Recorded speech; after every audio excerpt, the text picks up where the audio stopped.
What do you think? Our rent. We can't afford our prescriptions. We can't afford insulin. We can't afford healthcare. We can't afford our education. It's just so frustrating that we did everything they told us to do. We went to school, we got educated, we worked hard, we did everything they told us to do, and then when we're actually out in the world, they want to charge us $1,800 for a one-bedroom apartment that really ain't shit. And then when they talk about, oh, the future is going to be great for you, you just got to work hard and stay down. How? A lot of people don't have savings. They're spending it all on basic shit, like housing and groceries. And what scares me the most is that more and more people are becoming aware of how fucked it is. And all we do, we record a video, we post it on TikTok, we post it on Instagram, we post it on social media, and then we say, well, I've done my part, and we close out the app, and then we go about our day. That doesn't fix anything. Parts about being a millennial is we just got to watch our parents like try their best and be successful. Like they all had homes and 401ks and health insurance, and they were like, we just did our best. And then they were telling us, they're like, just go to college and you can do anything. If you just go to college, you can do anything. So we all went to college and now we're in debt. We have no fucking money or jobs or housing. Everything sucks. And then they're like, well, why didn't you go to trade school? And we're like, how can you be mad at someone who literally does not have what they need to survive when it's the corporations that have been underpaying people for years? Profits are up, productivity is up, are wages up? No, they're not. And our money, our tax dollars go to welfare to supplement corporations not paying people what they should be. Don't wake up and the first thing on their mind is money.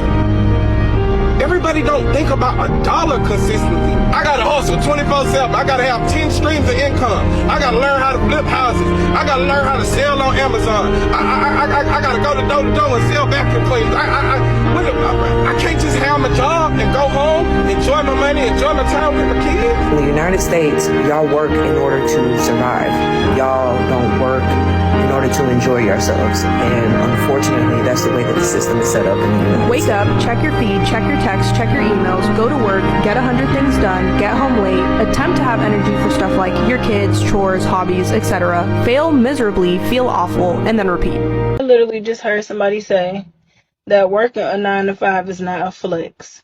If having a steady 9 to 5 is not a flex, I want all y'all so-called entrepreneurs and LLC holders to stop asking us 9 to 5 workers for money to hold y'all over until y'all next payday. Any real entrepreneur will tell you it ain't for everybody. Some people just need a 9 to 5 to keep them steady and good. Y'all over here acting like working for yourself is all glamorous, like it's some type of fairy tale story. Won't y'all tell them people the real? Tell them people that as an entrepreneur, sometimes it be months before you see your next payday. Tell them people that most of y'all be in debt up to your ears because you ain't do something right. Tell them people that you done got in over your head and the clientele that you thought you was gonna have fell through. I'm not saying that working for yourself is not a good thing. I hope to be one of y'all someday. But stop trying to stunt and look down on people who still work a 9 to 5. Everybody ain't got that same grind as you do. Everybody don't want to struggle behind the scenes as much as you do. Over here eating ramen noodles for a whole month because you can't fill the house with groceries but got the nerve to stunt on somebody who got steady income. Balling ain't what it seems. Go to fancy restaurant.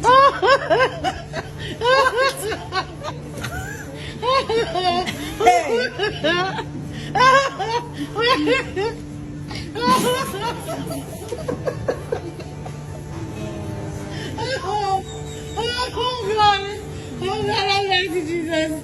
Oh God. No. Yo. Maybe tell us what, man. No, No. Yo, if last 4 words was the first.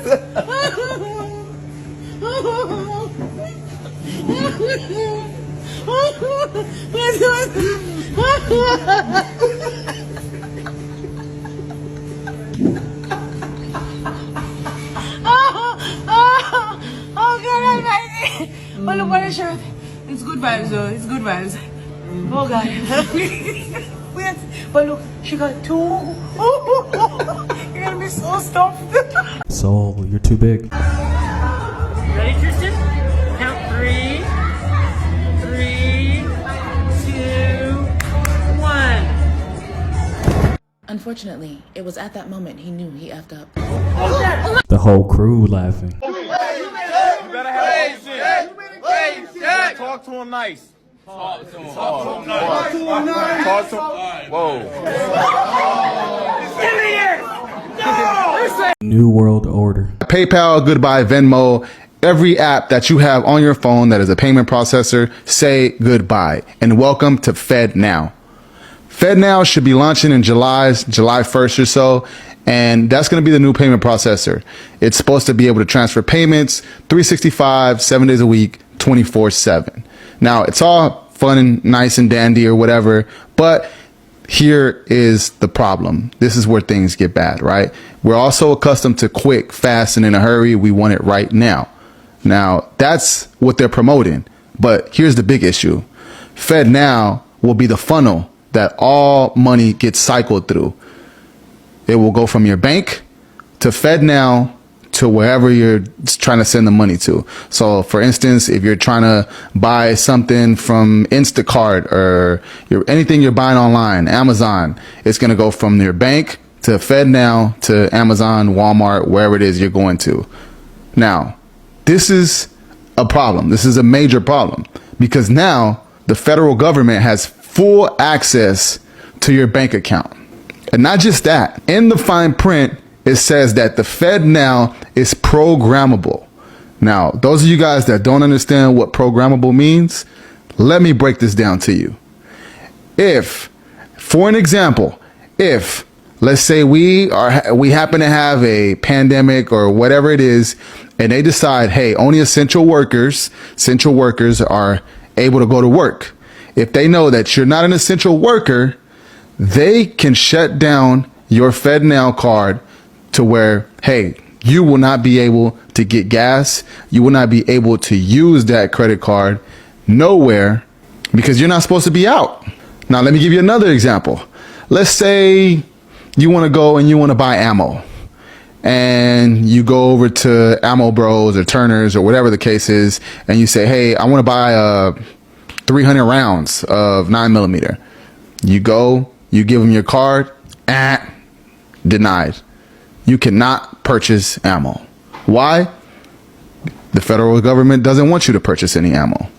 That's how FedNow will work. They will have full control and full access to turn on and off your bank account.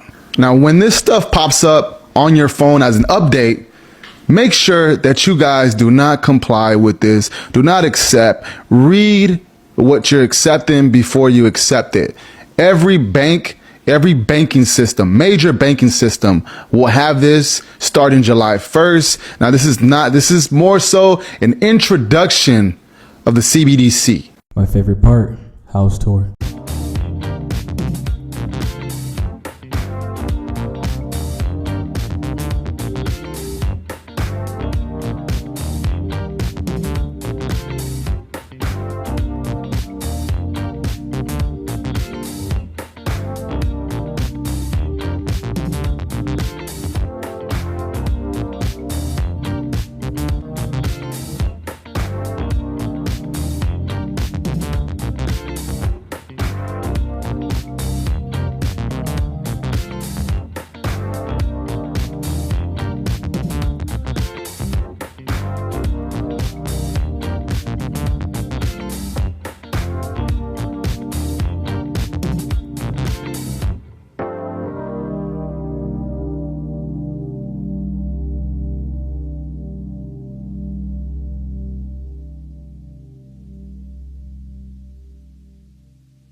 Middle class house tour.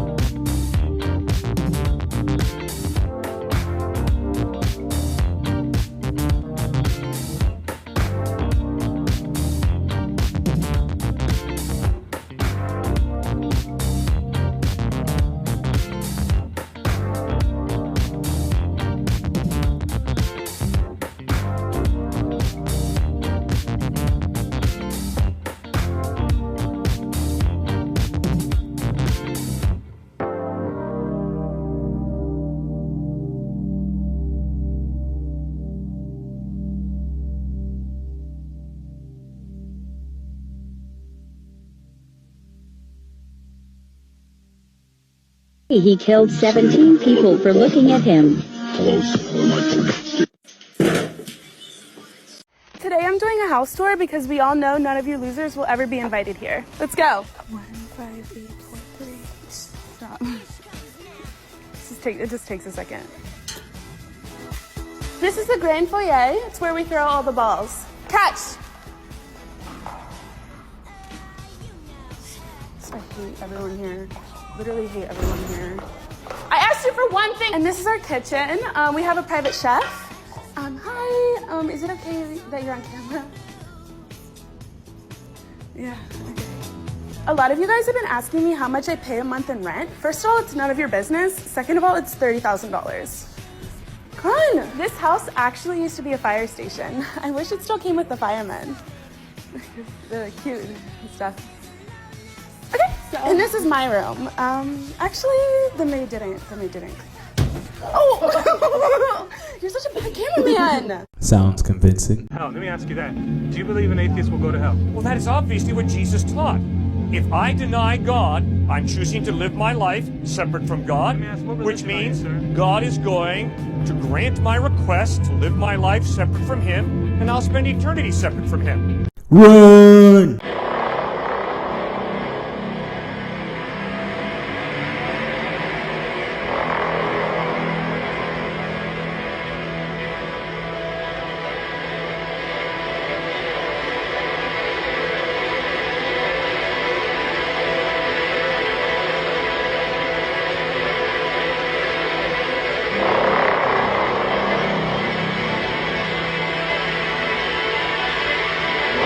Back and forth.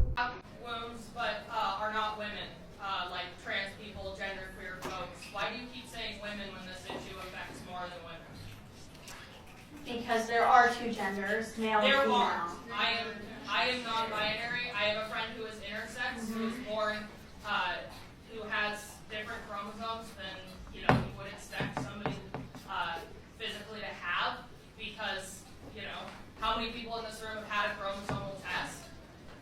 This issue affects more than women. It affects trans men. It affects genderqueer folks. Women have wombs. I am not a woman, and I have a womb. You are a woman. I and you know. have a womb. Welcome to Sunset U. Thank you for stopping by. I'll see you on the next montage. South African and not be racist.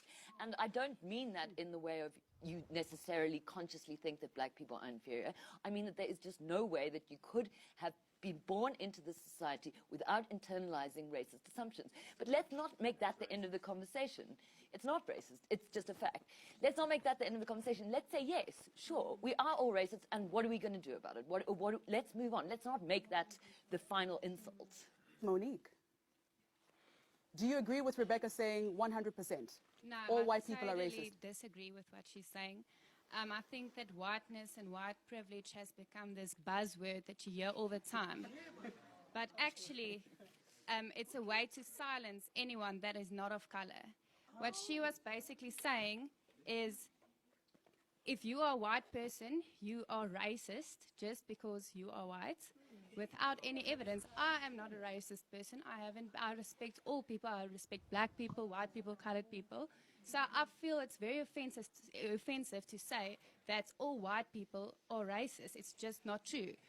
And I think that to make whiteness the enemy is easier to fight than to fight the crippling corruption, to fight unemployment, to fight, to fight the wealth gap, because the political leaders that we have cannot fight that stuff. They don't have the skills to fight that, and then they make race the problem. Ooh, so Sarah. Sorry. You look like you totally disagree here. I do totally disagree. I think that I'm a little bit torn because I really want to reply to a bit of what Monique has said, but I also really don't want this conversation where we have a potential to disrupt whiteness to be centered around the type of whiteness that is displaying the racism that you say that you aren't. I mean, the comment about people not having skills is inherently racist. Yes. Just to point out one thing. I think we should have the conversation about how to give back the land. I think that's what we should do. Do you agree with Monique? Well, I think that what we need to look at is an element of complicity, Mr. Chaba. And I think that fundamentally what we haven't unpacked, we've gone through the TRC process, and what we haven't understood is how white people have benefited firstly from apartheid, and secondly how a particular group of white people in this country have become fabulously rich off the back of apartheid. Now, I think that white complicity, overall, we can look at, and the responsibility to promote social justice in our country, firstly. But when we have two families, there are two families in this country, the Oppenheimers and the Ruperts, names we don't necessarily all know, who have as much wealth as 50% of our people. It's an extraordinary crime. We should call it nothing else. That must be challenged. It's a crime against our humanity, and it's the humanity of 50 million people in this country. That's precisely where we need to focus at and say, how did you make your money during apartheid? How did you build those networks? And how do you retain and entrench your power in the last 20 years? And quite clearly, no one is disrupting that power fundamentally.